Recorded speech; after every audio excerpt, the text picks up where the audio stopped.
Queria refletir nessa terceira palestra do nosso encontro sobre a dinâmica da conversão.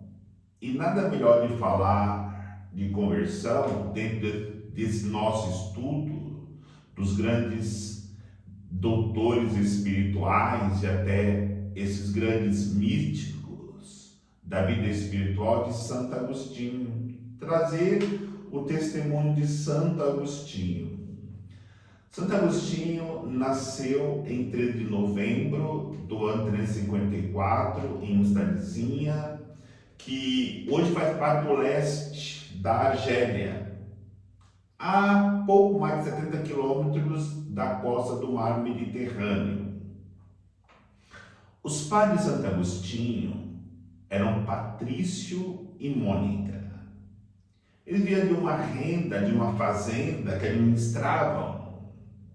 Mônica vinha de uma família cristã e era muito devota, mulher de muita oração.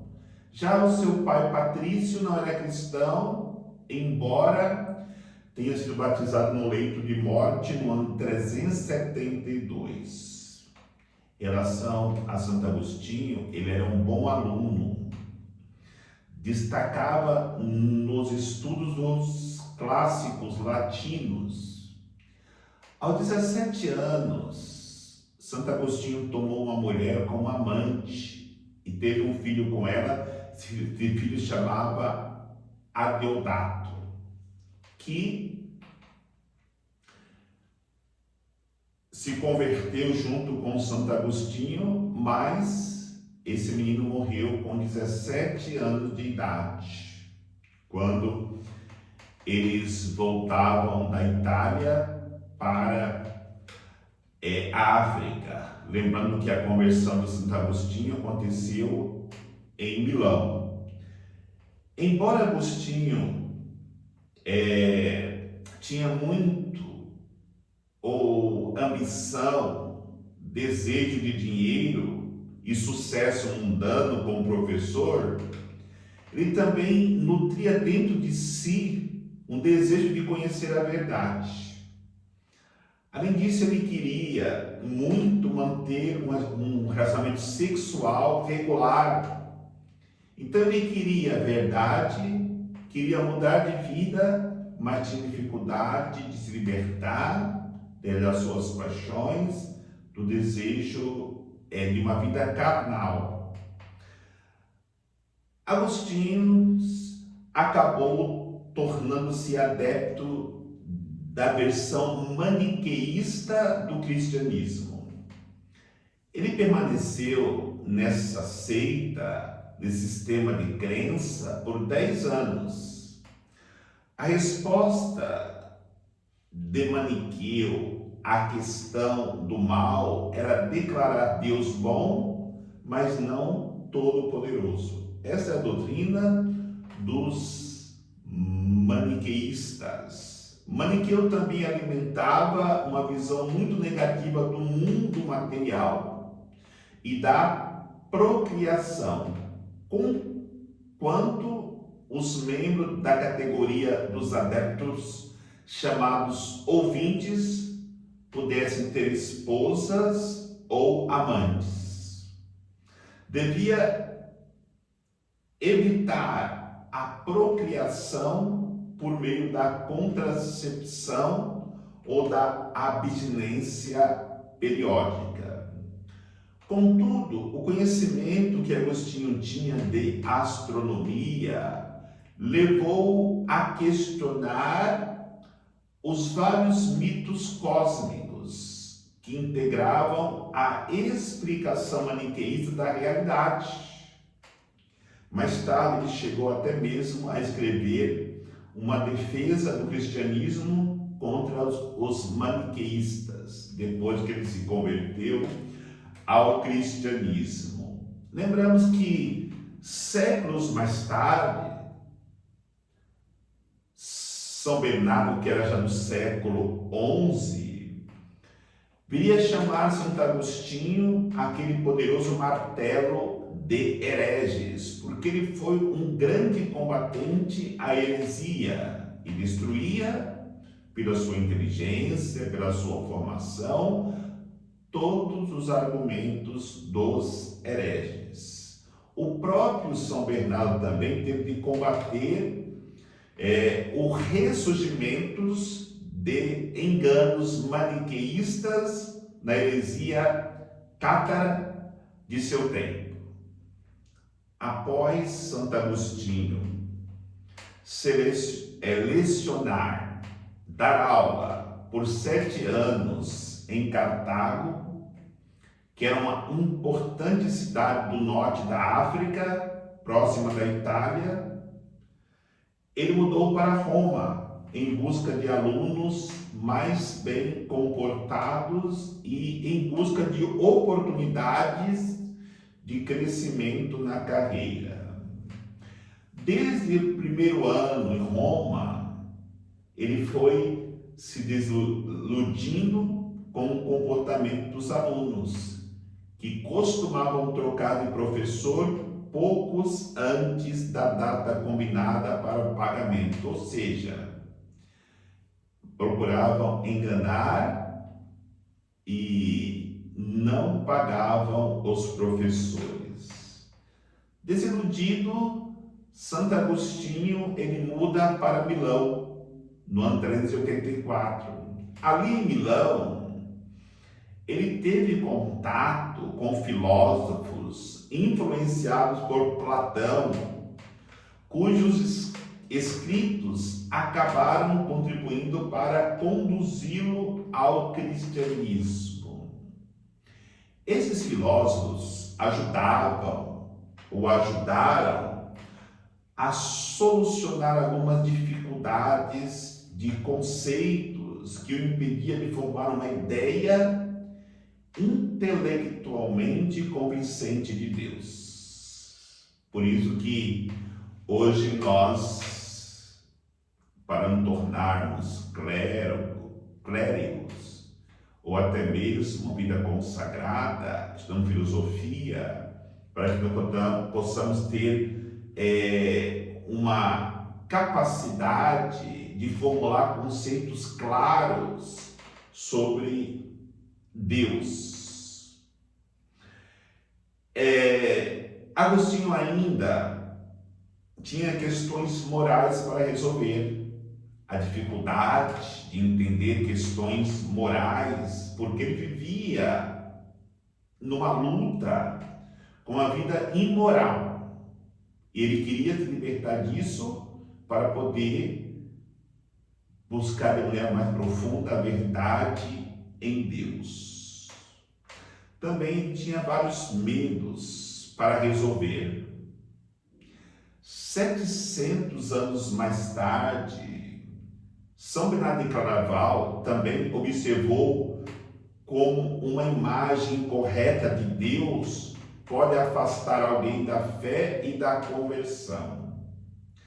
Então, nós percebemos que para que possamos viver na nossa jornada para uma vida espiritual de santidade, nós precisamos ter conceitos claros sobre Deus, porque senão nós acabamos nos perdendo pelo caminho.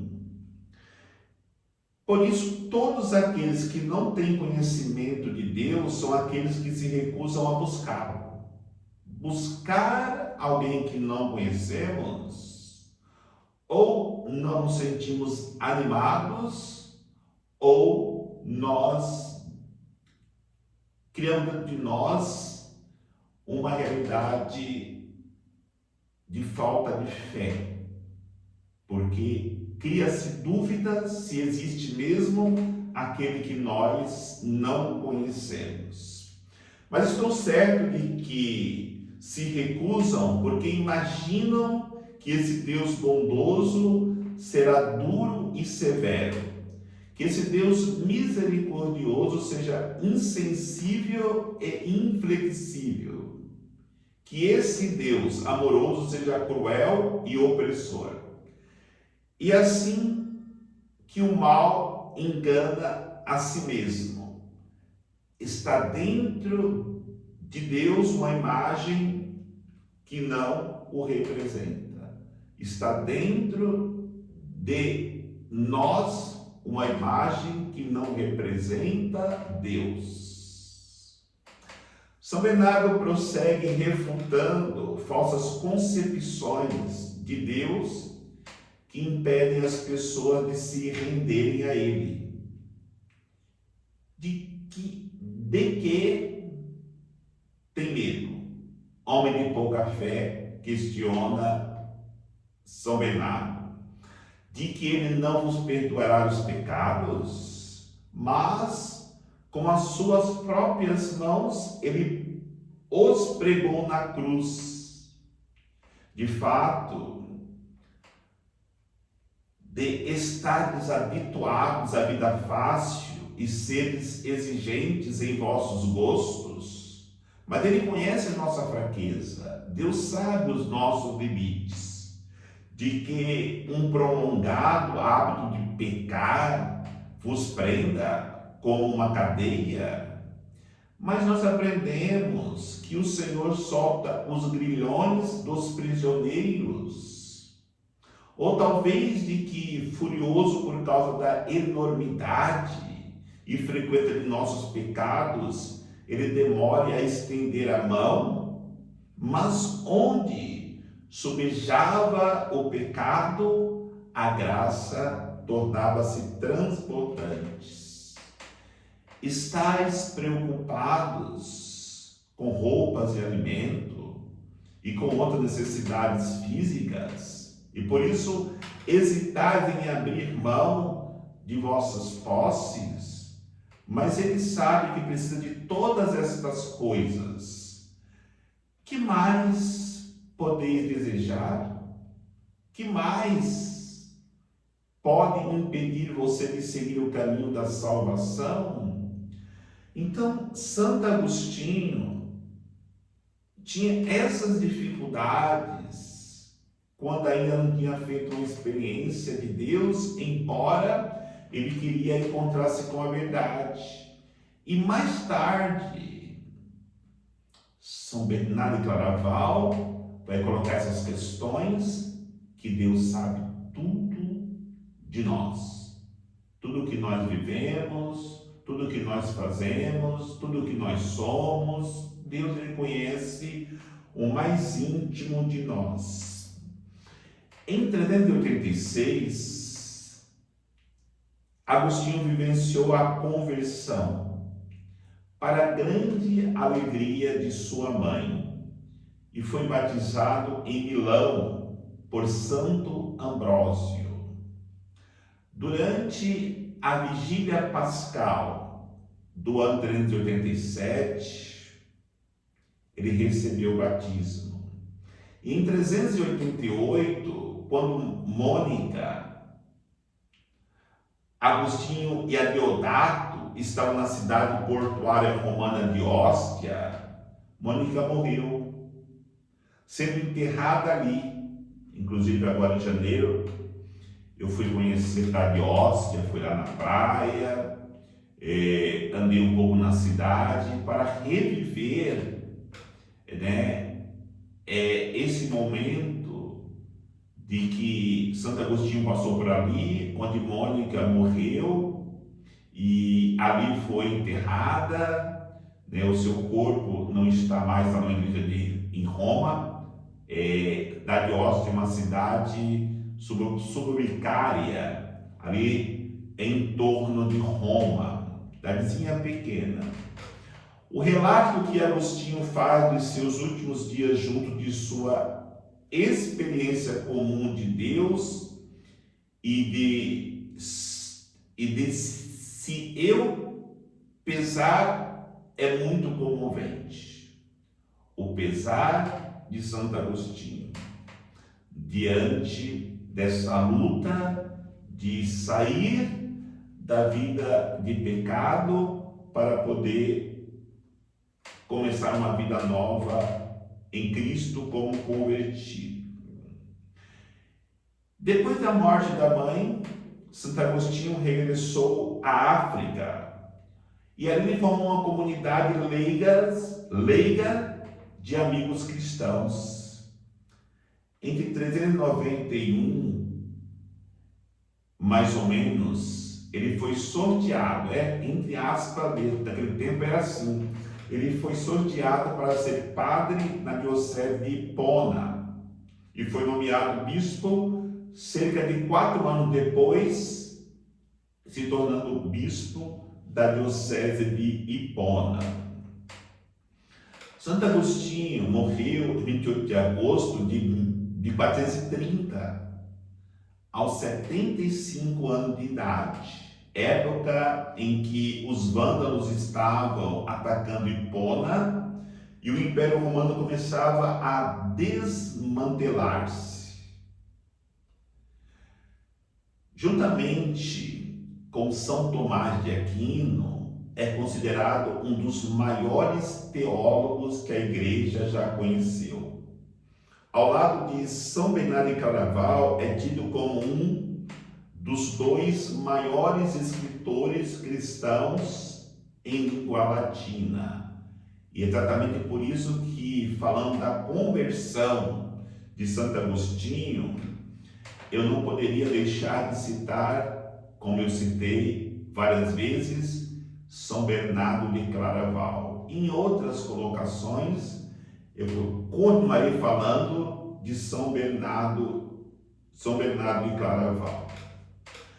Um dos livros de Santo Agostinho, e o mais importante, foi o relato de sua conversão.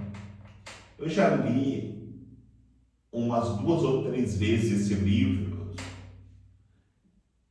É um livro que é maravilhoso para podermos reconhecer que na nossa caminhada nós escrevemos páginas escuras, mas a misericórdia de Deus pode ir clareando as nossas vidas e nos direcionando para o caminho da santidade.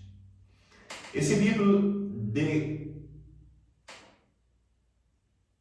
narração da sua vida velha e o processo de conversão se chama Confissões, escrita na forma de um discurso ou oração a Deus, embora com a intenção clara de que fossem ouvidas por outras pessoas as confissões que são consideradas uma das principais obras-primas da literatura cristã latina. E eu até, nas primeiras colocações, citei o livro da vida de Santa Teresa d'Ávila como sendo muito semelhante ao livro das Confissões de Santo Agostinho, mesmo porque nós sabemos de maneira clara que Santa Teresa d'Ávila, ela leu as Confissões de Santo Agostinho, e o seu livro da vida, ela conta também ali suas fraquezas, seus pecados, ainda a sua conversão, ou na sua busca, na sua caminhada de conversão, e eu já também li algumas vezes, 2 vezes o livro da vida de Santa Teresa d'Ávila, e mostra claramente essa semelhança entre as Confissões de Santo Agostinho e o livro da vida de Santa Teresa d'Ávila. Ali, no livro das Confissões de Santo Agostinho, nós encontramos em 2 sentidos estas confissões: confissões de pecados e confissões de misericórdia, da bondade, da beleza, da grandiosidade de Deus. Então, enquanto ele narra a sua própria história, Santo Agostinho transmite um grande discernimento do processo de conversão, o que muito nos ajudará na compreensão de alguns dos princípios mais importantes da nossa jornada espiritual no caminho da santidade. Já dissemos, por exemplo, que as Confissões de Santo Agostinho, mais de 1000 anos depois de serem escritas, deixaram uma profunda impressão em Santa Teresa d'Ávila, ajudando a consolidar seu próprio despertar para um seguimento fervoroso do Senhor. Um dos aspectos mais impressionantes da leitura do relato de Agostinho é o modo como, ao longo de muitos anos e valendo-se de uma diversidade de meios, Deus preparou o santo para a conversão. Em primeiro lugar, talvez estejam as famosas orações de sua mãe, como que as orações de Santa Mônica foi preparando o coração de Santo Agostinho para essa mudança radical de vida. Porque ela não só apenas rezava, mas falava com Santo Agostinho, tentando incentivá-lo a crescer na fé. Mas ela não teve nenhum sucesso imediato. Por quê? Apesar do respeito que Santo Agostinho tinha pela sua mãe, nós temos a impressão de que quando ele era jovem, não estava muito interessado em ouvir as exortações da sua mãe para que se tornasse católico, para que se batizasse. Porém, existem muitas outras influências, além da influência da sua própria mãe. Antes de completar 20 anos, o santo leu um livro do filósofo chamado Cícero, famoso filósofo que os que estudam filosofia e teologia têm contato com ele. Talvez poucos leem as suas obras, mas já ouviu falar de Cícero, intitulado Hortênsios. Esse livro que Santo Agostinho teve contato é chamado Hortênsios. E ali ele teve a convicção de que a felicidade estava, na verdade, e não nos prazeres físicos. Assim, quando se passassem muitos anos, até que Santo Agostinho tivesse motivação e força para agir de acordo com essa compreensão, ficou plantada a semente que preparou o caminho. Então percebemos que um livro secular de um grande escritor secular, Cícero, plantou uma semente dentro de Santo Agostinho que mais tarde iria produzir muitos frutos. Outra experiência que Deus usou para preparar esse caminho foi permitir a Santo Agostinho que vivenciasse em primeira mão o lado vergonhoso e obsceno do mundo. Sua experiência na nobre carreira de professor de literatura foi maculada pela política, envolvida na obtenção de boas nomeações, como encontramos hoje.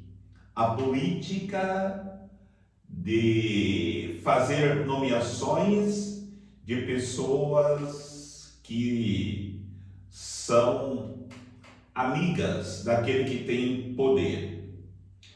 E pela dificuldade de ganhar o suficiente para viver e pelo comportamento, como nós já havíamos falado, pouco sincero e sério dos seus alunos que trocavam de professor para fazer o pagamento, também ajudou na reflexão de Santo Agostinho nesse mundo imoral, antiético, vergonhoso, obsceno. Era Deus trabalhando. Então, entendamos que Deus valeu-se desse grande filósofo grego, o pagão, Platão, e seus ensinamentos que eram disseminados à época pelos filósofos do Império Romano. Platão foi um grande filósofo que naquele tempo, em Roma, era quase que uma unanimidade entre os que ensinavam, entre aqueles que eram intelectuais. Como ainda hoje nós, estudando filosofia, percebemos não só a importância de Platão lá no mundo grego, como também em Roma, mas em todas as discussões filosóficas e de outros conhecimentos que influencia a nossa, de maneira filosófica, a nossa caminhada para o conhecimento de Deus. E aí, ajudou Santo Agostinho a uma percepção maior da verdade, tornando-o capaz de abandonar os mitos dos maniqueístas. Além dessas preparações importantes que eu fui citando aqui, Deus usou de alguns meios imediatamente e explicitamente cristãos para influenciar Santo Agostinho. Tais meios são descritos sobretudo nos livros 8 e 9 das Confissões, porque quando eu falo livros, são os capítulos que nós encontramos dentro do livro das Confissões. Porque, embora se sentisse atraído pelo cristianismo, Agostinho relutava em seguir o que via como verdades estreitas, principalmente no âmbito da moralidade sexual. Ele acabou sendo conduzido a conversar com São Simpliciano. São Simpliciano era um padre amadurecido na fé que sabia exatamente como falar com Agostinho. São Simpliciano havia batizado Santo Ambrósio e viria a suceder no cargo de bispo de Milão. Ele contou a Agostinho sobre outra conversão, a de outro grande homem que se chamava Vitorino. Quem era Vitorino? Vitorino era um famosíssimo professor romano, um platônico, que também defendia os deuses romanos tradicionais. Na realidade, os romanos tinham então em alta conta, que propuseram que se erguesse uma estátua do professor Vitorino no Fórum Romano, para percebermos a importância de Vitorino para o povo romano. E aí ele tornou-se um fiel em segredo. Lembra de Nicodemos? Vitorino foi mais ou menos como Nicodemos. Ele havia se simpatizado com o cristianismo, mas com medo de perder a reputação, ele vivia a sua vida cristã em segredo. Mas, temendo por sua reputação, ele não queria declarar-se cristão publicamente, recusando a ser batizado e entrar para a comunidade cristã. Foi São Simpliciano que, enfim, o convenceu a fazê-lo. Santo Agostinho conta nas Confissões que ele, Vitorino, tinha receio de ofender os amigos, orgulhosos, adoradores, até fala Santo Agostinho, adorador do diabo. Contudo, depois de ler as Escrituras, ele começou a sentir um anseio a tomar coragem. Ele tinha medo de ser negado por Cristo diante dos santos anjos, no dia até mesmo do julgamento. Por isso, Vitorino abriu mão de seu nome pelo batismo, a fim de renascer para o espanto de Roma e júbilo da igreja. Roma ficou espantada. Como que pode esse sábio homem abandonar os deuses para poder servir a um homem fracassado que foi morto na cruz? Mas a igreja se rejubilou com essa conversão.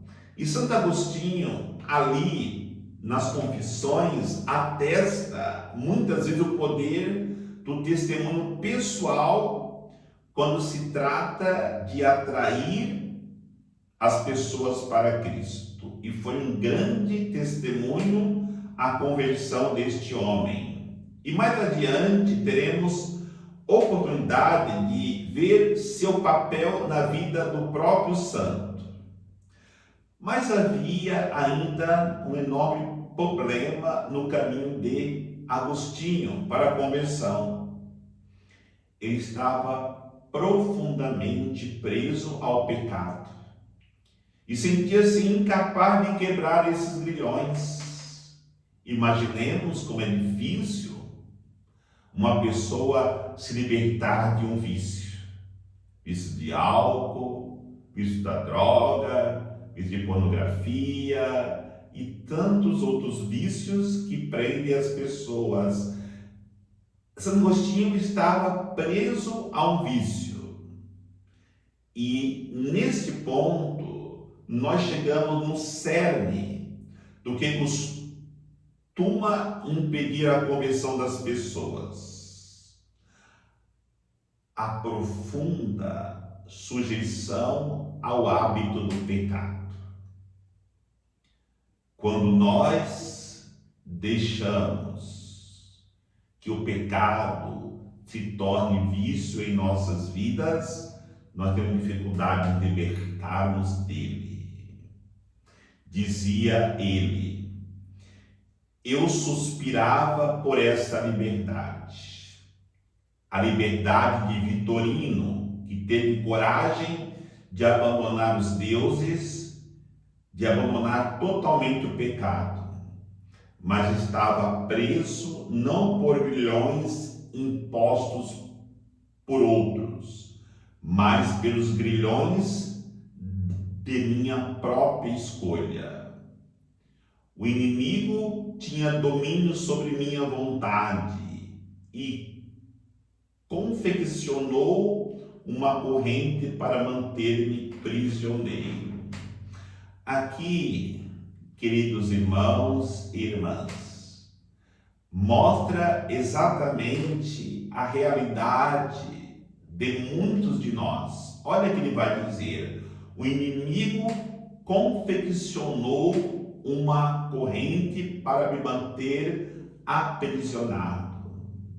Será que também para nós não foi confeccionada uma corrente que nos prende e cada um sabe qual seja a modalidade desta corrente que nos prende em qualquer vício?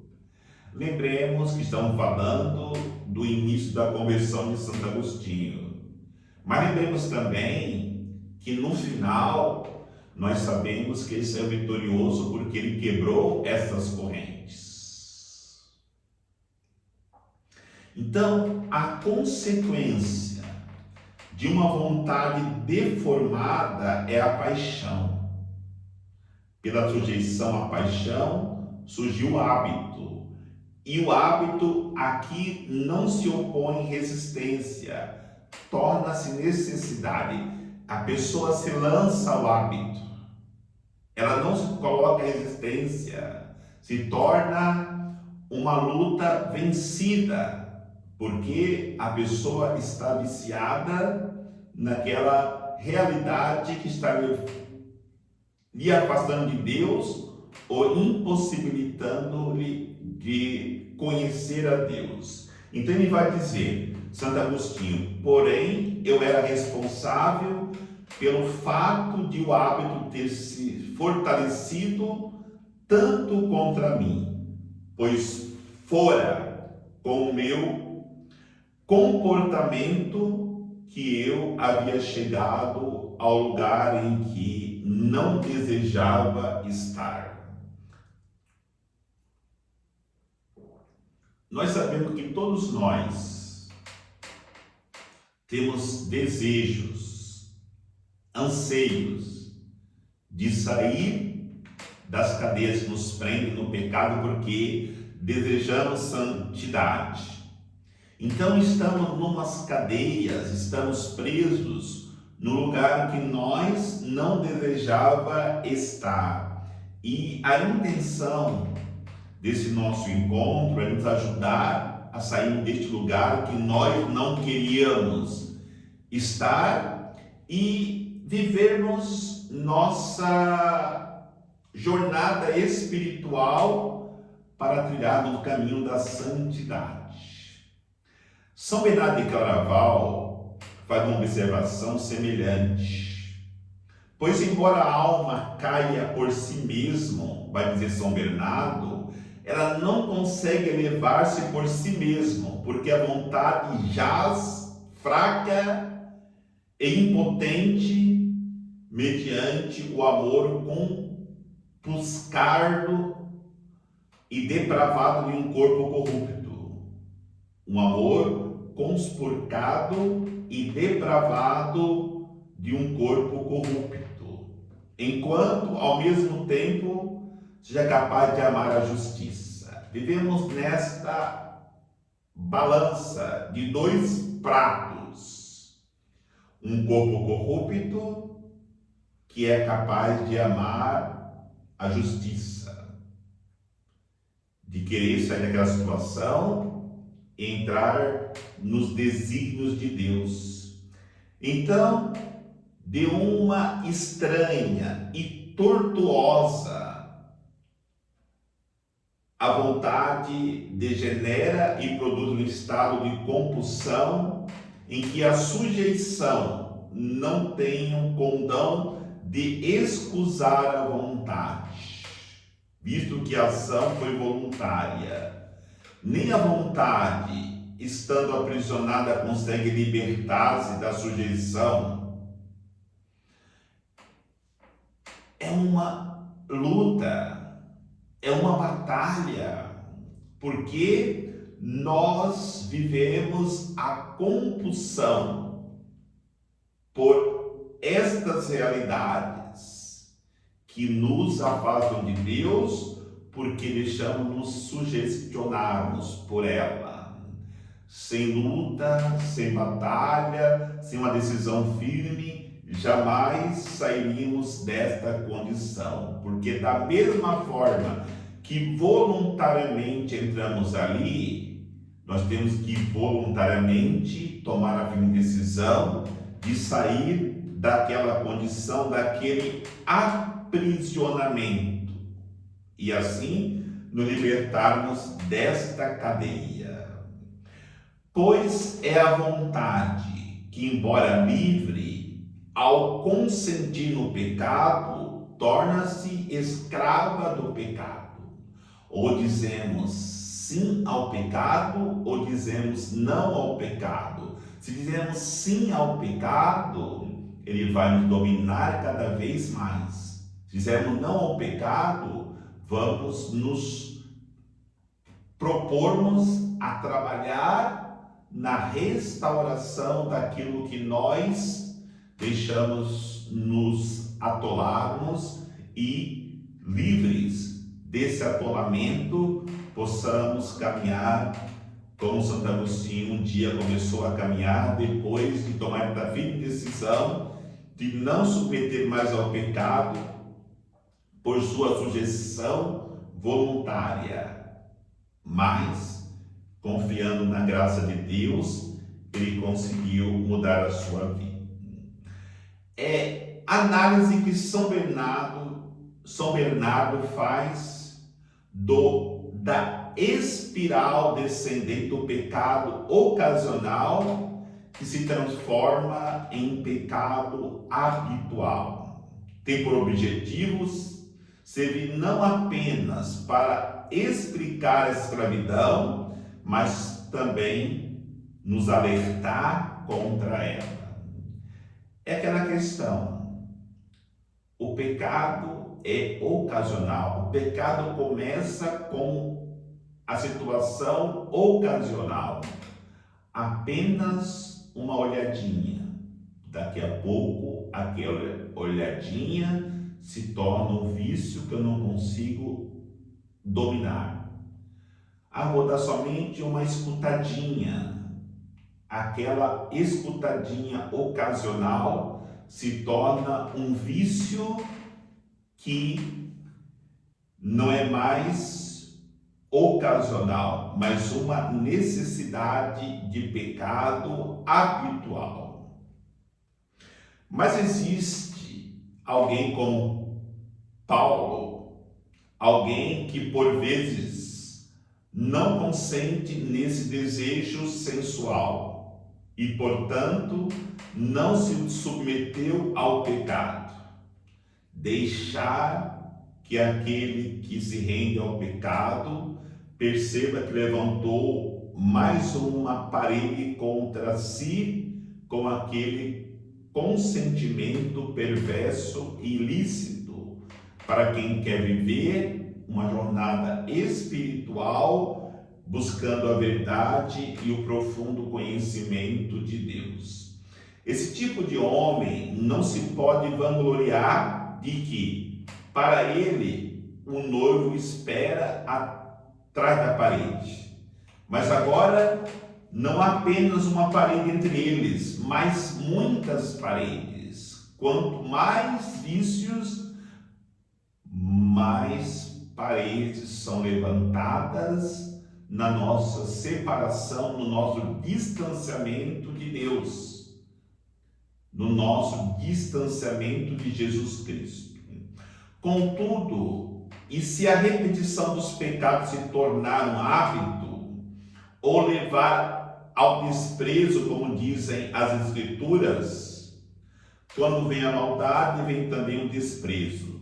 Provérbios 18, capítulo 18, versículo 3. Quando vem a maldade, vem também o desprezo.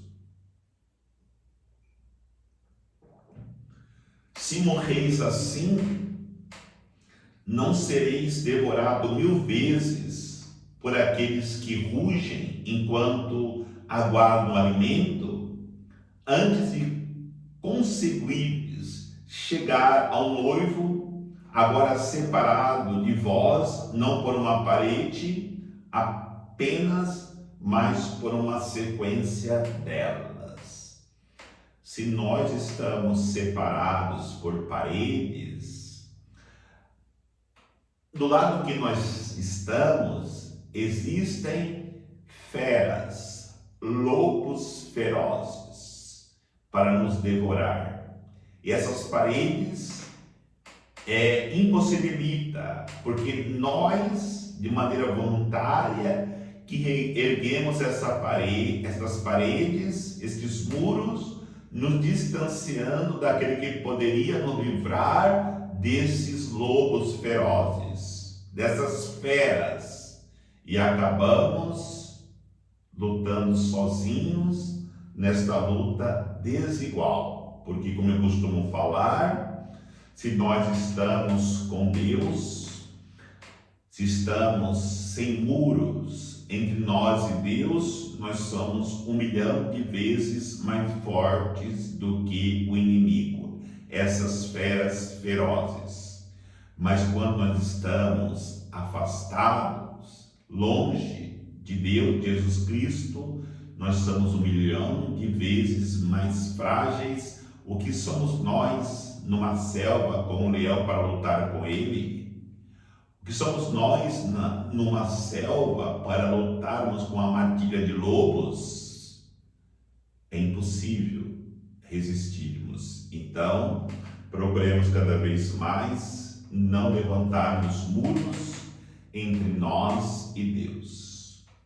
Então, nesta batalha, nessas realidades de ataques ferozes, a primeira batalha que nós temos que travar é com um desejo sensual. A segunda é lutarmos contra o desejo de consentir nesse desejo sensual. A terceira batalha é lutarmos contra a ação, colocarmos em prática aquilo que foi um desejo, eu consenti e agora estou agindo. E a quarta batalha é contra o hábito. A primeira vez eu fui e me habituei a me entregar constantemente ao pecado. E nessa batalha, o quinto ato é o desprezo. Então, cuidemos e resistamos com toda a nossa força aos primeiros movimentos do desejo sensual, que era a grande luta, que era a grande batalha de Santo Agostinho, para que este não vos seduza a consentir, e assim todo o tecido da impiedade desaparecerá. Sairemos, se não consentimos, vencedores. Em nosso desejo de entender a dinâmica do pecado, caminhando para a conversão, devemos estudar com atenção as lições e a honestidade de Santo Agostinho e São Bernardo. Santo Agostinho viu-se em uma condição de verdadeira escravidão. Ele estava preso a um hábito arraigado de pecados graves. Esta é a realidade de Santo Agostinho. Cada um de nós podemos ter as nossas realidades que estamos arraigados de pecados graves. E é bom, nesse encontro, cada um refletir, meditar sobre essas realidades, que a tua batalha talvez não seja a mesma dos pecados de Santo Agostinho, mas existem situações em cada um de nós que podem levar a essas batalhas de pecados que estão graves, que estão arraigados em nós, que nos impedem da conversão, da nossa jornada espiritual rumo à santidade de vida. Contudo, ele reconhece abertamente, isso é importante, que foram suas próprias decisões que aos poucos levaram ao ponto da escravidão. Imaginemos os passos que nós demos para chegar na situação da escravidão do pecado. É importante nós reconhecemos que não foi ninguém, foi decisão nossa. Aqui vai dizer, repetindo o que eu havia dito agora, contudo, ele reconhece abertamente que foram suas próprias decisões. São nossas próprias decisões que nos levam à situação que nos colocam nestas prisões. Embora, em certo sentido, ele não tivesse a liberdade de parar de pecar, era realmente o escravo do pecado. E aí nos dá certeza das nossas escravidões. Se eu consigo por mim mesmo, ou até mesmo recorrendo a Deus, me libertar de algum vício, de algum hábito de pecado, eu não sou escravo. Mas a partir do momento que por mim mesmo eu não consiga, eu estou de verdade escravizado naquela situação de pecado. Então, Agostinho foi responsável por chegar a tal condição por força de uma série de decisões anteriores pelas quais ele escolheu. E agora, querendo se converter e não conseguindo nessa luta, se arrepende profundamente, porque aos poucos ele foi se tornando escravo do pecado. Que situação chegou Santo Agostinho? Que situação chegamos cada um de nós? Não obstante, exatamente nessa situação que vive a excepção de Cristo, sim, contra a humanidade inteira. Isso nos remete ao coração do drama da salvação. Porque nesta condição que nós chegamos, nesta condição que qualquer criatura humana chegou, vive o grande drama da salvação. Porque de fato é um drama.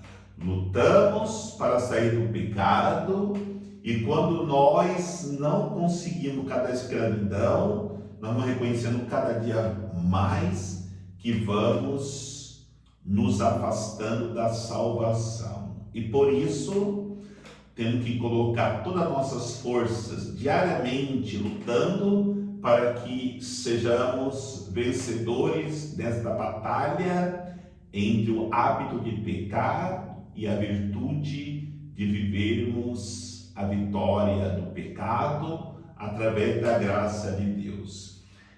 E nessa altura de suas confissões, Santo Agostinho reconhece que sua incerteza com relação à verdade já não era uma desculpa válida para o modo como estava vivendo. Ele admite que agora conhece a verdade de Cristo e da Igreja, mas está arrasado por não conseguir dar uma resposta definitiva, ou seja, romper com o pecado.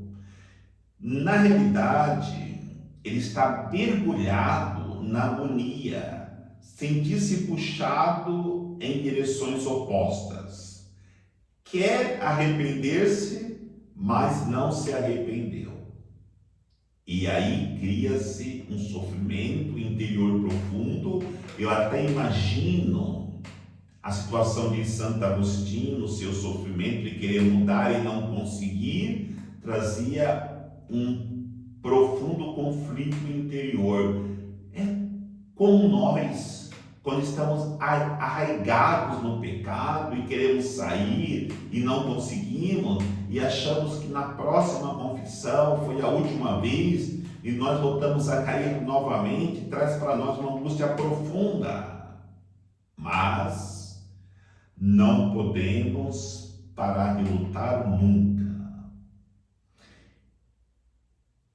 Assim, compreende por experiência própria o que eu havia lido, vai dizer Santo Agostinho: como a carne tem desejos contrários ao espírito e o espírito contrário à carne, aquilo que ele tinha lido de São Paulo na carta aos Gálatas, capítulo 5, versículo 17.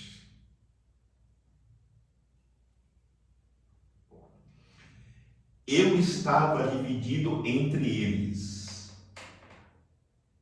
mas uma maior parte de mim estava naquilo que eu aprovava em mim do que naquilo que eu reprovava. É a situação da pessoa que está lutando para poder sair daquela situação. E não quer viver no desejo da carne. Nessa luta entre vitórias e derrotas, nós aprovamos aquelas vitórias, mas naquelas derrotas que tivemos, reprovamos profundamente as nossas derrotas. Por quê? Porque esperávamos que não voltássemos mais naquela situação. Mas é muito importante entendermos isso. A conversão, ela vai acontecendo aos poucos. Lembremos da colocação que eu falava de Santa Teresa d'Ávila. Quanto tempo, quantos anos que Santa Teresa d'Ávila, ela viveu em cada fase da sua vida no caminho da conversão. Quantos anos ela viveu uma vida morna na sua vida espiritual, até chegar no casamento espiritual com Jesus Cristo. Então, quando nós estamos lutando contra o nosso pecado, nosso vício, e aí caímos, não podemos desistir de continuar lutando. Não é porque o doente esqueceu de tomar remédio um dia que ele vai parar de tomar remédio. Esqueceu de tomar remédio hoje, amanhã retoma novamente. Se eu cair hoje, amanhã eu retomo de onde eu caí e continuo a minha caminhada. Embora a todo instante me mostrasseis o que é aquilo que estavas dizendo era verdade, ainda assim eu, convencido daquela verdade, não tinha outra resposta para dar-vos, além de meras palavras lentas e sonolentas. Imediatamente, mas bem imediato. Só um pouco mais de tempo, por favor. No entanto, o imediatamente nunca chegava a ser uma decisão. E o só um pouco mais de tempo, por favor, persistiu por um longo período. Como nós corremos esse risco?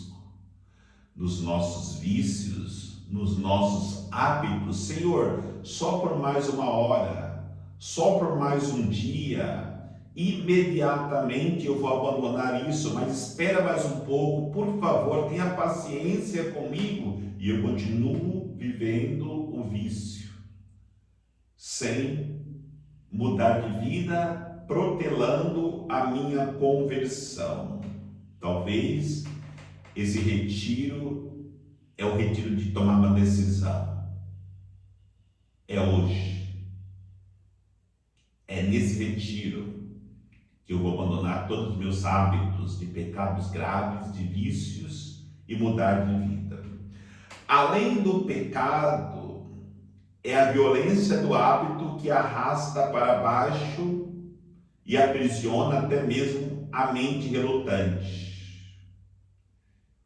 O que é merecido, pois, por sua própria escolha, ela desenvolveu o hábito.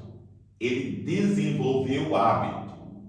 E vai dizer Santo Agostinho: infeliz que eu era, quem haveria de libertar-me desse corpo de morte, se não vossa graça, por meio de Jesus Cristo, nosso Senhor?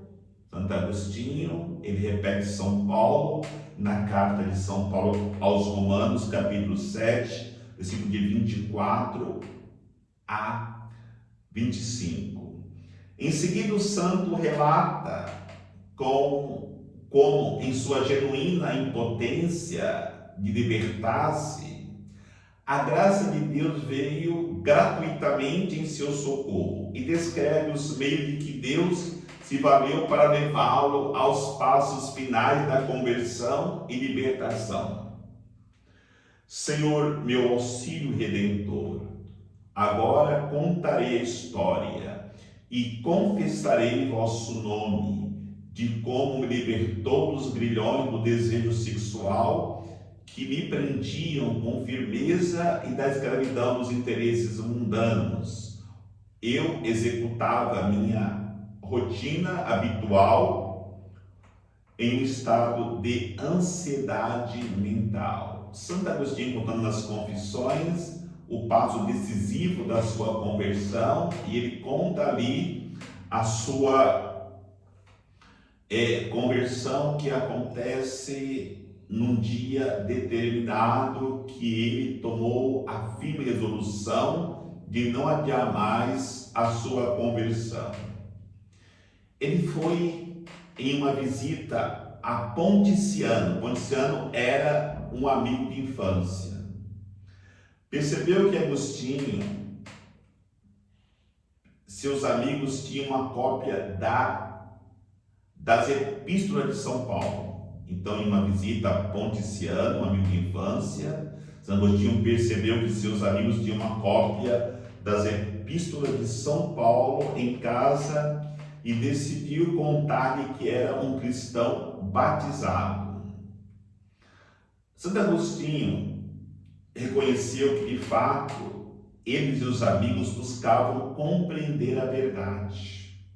E nesse momento, Ponticiano, esse amigo de infância, informou-se do que estava acontecendo nos desertos egípcios, por causa de um monge do deserto que se chamava Antão. Hoje nós conhecemos como Santo Antão, esse pai da vida monástica. Ele contou como era a vida extraordinária de Santo Antão, que inspirava milhares de jovens a migrar para o deserto e a abraçar o estilo de vida monástica cristã. Como ainda não tivesse ouvido falar de Antão e do ressurgimento monástico, Agostinho e os amigos ouviram em silêncio aquela narração do amigo. Em seguida, Ponticiano descreveu como Deus se valeu do ressurgimento monástico como instrumento de sua própria conversão e da conversão de vários de seus amigos. Um dia, enquanto caminhava em um jardim, esperando o imperador voltar do espetáculo do circo, que era muito comum naquela época, e espetáculos horríveis, até mesmo de pessoas ser lançadas para as feras, eles encontraram alguns cristãos que os apresentaram a obra A Vida de Antão, a vida de Santo Antão, que era escrito por Santo Atanásio, esta obra sobre a vida de Santo Antão. Um deles começou a lê-lo.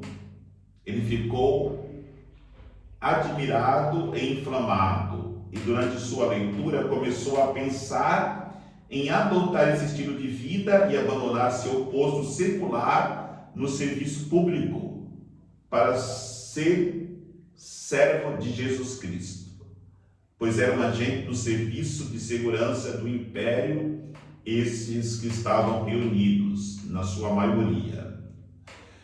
Depois desse acontecimento, dois dos amigos de Ponticiano deixaram a carreira de segurança do império, e tanto eles como suas noivas decidiram seguir a vida monástica, entraram para a vida monástica no deserto. Outro amigo e Ponticiano decidiram prosseguir na carreira, mas agora como cristãos. Haviam se tornado cristãos. Enquanto Ponticiano falava, Agostinho foi invadido de uma certeza muito forte da profundidade e fealdade de seu próprio pecado. Do pecado que ele não conseguia libertar, que eram seus desejos sexuais. Santo Agostinho foi para o jardim da casa, afastando-se de Alípio, um dos seus amigos, de modo que seus gemidos e lágrimas, seu choro, não ficassem inibidos pela presença de outra pessoa. Orou a Deus dizendo: por que não agora? Por que não encerrar a minha vida impura neste exato instante? E nesse momento chega no coração de Agostinho a graça definitiva. Ao dizer isso e chorando na amargura, agonia do seu coração, de repente houve uma voz que vinha da casa ali perto, como se fosse um menino ou uma menina. Ele dizia que não sabia dizer certo se era menino ou menina, entoando um cântico que dizia e repetia sem parar: pega e lê, pega e lê, pega e lê, pega e lê.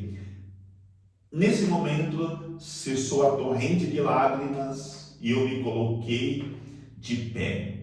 Interpretei aquilo não somente como a ordem de Deus para que eu abrisse o livro e lesse o primeiro capítulo que encontrasse, pois eu havia lido como acontecera de Antão, Santo Antão, está presente durante a leitura do Evangelho e ouvir aquilo que ele ouviu na missa. Nós conhecemos da história de Santo Antão, que ele vendeu tudo, deu para os pobres e foi servir a Deus. E Santo Antão se converteu de imediato. E aí vai dizer Santo Agostinho: assim corri de volta ao lugar em que Alípio estava sentado. Ali eu havia deixado o livro do apóstolo quando me levantei. Eu agarrei, abri o livro e em silêncio li a primeira passagem em que pousaram meus olhos. Qual que era a passagem? Era essa: nada de orgias e bebedeiras, não em devassidão, indecência, nem brigas e rivalidades, mas revestivos do Senhor Jesus Cristo e não atendais à carne e seus apetites. Romanos capítulo 13, versículo de 13 a 14. Deus fala conosco no momento que nós tomamos a firme decisão de deixarmos a vida de pecado e recomeçar com Ele uma vida nova. Vai dizer Santo Agostinho: eu não desejei e nem precisava continuar lendo. Imediatamente, com as últimas palavras dessa frase, foi como se uma luz de alívio de toda angústia inundasse meu coração. Todas as sombras de dúvida se dissiparam.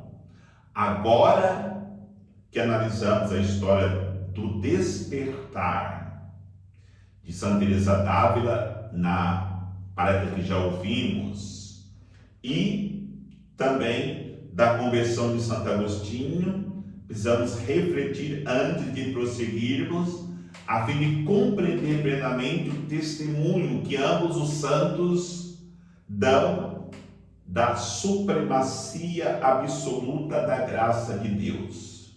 Isso é fundamental, não apenas no início da vida espiritual, mas em todos os estágios da nossa jornada rumo ao caminho da santidade. Queridos irmãos e irmãs, peçamos a graça a Deus que esses encontros com esses santos, esses doutores místicos, nos ajudem de verdade a trilharmos profundamente o caminho da santidade e que de fato haja conversão em nossos corações, em nossas vidas. Que o Senhor nos abençoe, em nome do Pai, do Filho e do Espírito Santo. Amém.